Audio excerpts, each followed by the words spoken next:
ಬೆಳಗ್ಗೆ ನನ್ನ friend phone ಮಾಡಿದ ನನಗೆ. ನಾನು ಹಿಂಗಿದ್ದನು ಹಿಂಗೆ ರೆಡಿ ಆದೆ.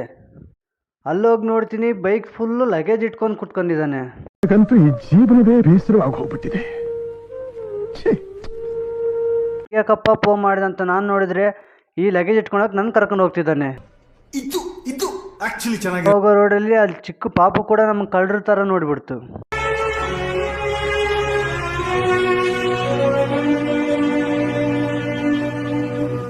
ಫ್ರೆಂಡ್ ಹೋಗೋ ಸ್ಪೀಡ್ಗೆ ನಾನು ಮತ್ತೆ ಮನೆಗೆ ಹೋಗ್ತೀನಿ ಅನ್ನೋದೇ ಡೌಟ್ ಆಗೋಯ್ತು.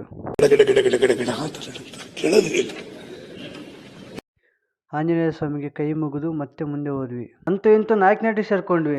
ನಾಯಕನಹಟ್ಟಿ ಅಂತ ಅಂತಿದ್ದಂಗೆ ನೆನಪಾಗೋದು ಏನಪ್ಪಾ ಅಂತಂದ್ರೆ ಶ್ರೀ ಗುರು ತಿಪ್ಪೇರುದ್ರ ಸ್ವಾಮಿ ದೇವಸ್ಥಾನ. ಅಲ್ಲಿಂದ ಬೈಕ್ ಪೆಟ್ರೋಲ್ ಹಾಕ್ಸೋಣ ಅಂತ ಪೆಟ್ರೋಲ್ ಬಂಕ್ ಹೋದ್ವಿ. ಅಲ್ಲಿ ನನ್ನ ಫ್ರೆಂಡ್ ನಾನು ಈ ತರ ಕೇಳಿದೆ, ಒಂದು 500 ರೂಪಾಯಿ ಪೆಟ್ರೋಲ್ ಹಾಕ್ಸ ಹೋಗ್ಲಿ, ಇರೋದೇ 100 ರೂಪಾಯಿ, ನನಗೆ ಖರ್ಚಿಗೆಲ್ಲ ಇದೆ. ಈ ಮಾತು ಕೇಳಿ ನನ್ಗೆ ಏನ್ ಹೇಳ್ಬೇಕಂತಾನೆ ಗೊತ್ತಾಗ್ಲಿಲ್ಲ. ಅಂತೂ ಇಂತೂ ನಾವು ಎಂಟ್ರಿ ಆಗಿದ್ದು ಚಳ್ಳಕೆರೆ ಅಂತಿದ್ದಂಗೆ ನೆನಪಾಗೋದು ಏನಪ್ಪಾ ಅಂತಂದ್ರೆ ನಮ್ಮ ತಾಲೂಕಲ್ಲಿ ಗೌರ್ಮೆಂಟ್ ಇಂಜಿನಿಯರಿಂಗ್ ಕಾಲೇಜ್ ಇದೆ ಅನ್ನೋದು. ಫ್ರೆಂಡು ಚಳ್ಳಕೆರೆ ಕರ್ಕೊಂಬಂದ, ಯಾವ ಪ್ಲೇಸ್ ವಿಸಿಟ್ ಮಾಡಿಸ್ತಾನಂತ ನಾನು ಎಕ್ಸೈಟ್ಮೆಂಟಾಗಿ ನಾನು ಕಾಯ್ತಿದ್ರೆ ಅವನು ತೋರಿಸಿದ್ದು ಈ ಪ್ಲೇಸು.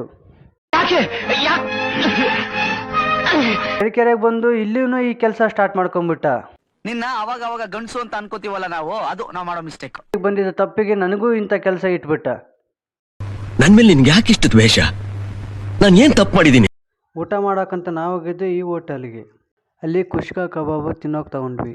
ನಾನು ನಾನ್ ವೆಜ್ ತಿನ್ನಲ್ಲ, ಬಿಟ್ಟಿದ್ದೀನಿ. ಊಟ ಇವತ್ತು ವೆಜಿಟೇರಿಯನ್, ನಾನು ಊಟ ಮಾಡ್ತೀನಿ. ಇವ್ರಿಗೆ ಮರ್ಯಾದೆ ಕೊಟ್ಟು ನಾವು ಟೀ ಕುಡಿಯೋಣಂತ ಹೋದ್ವಿ.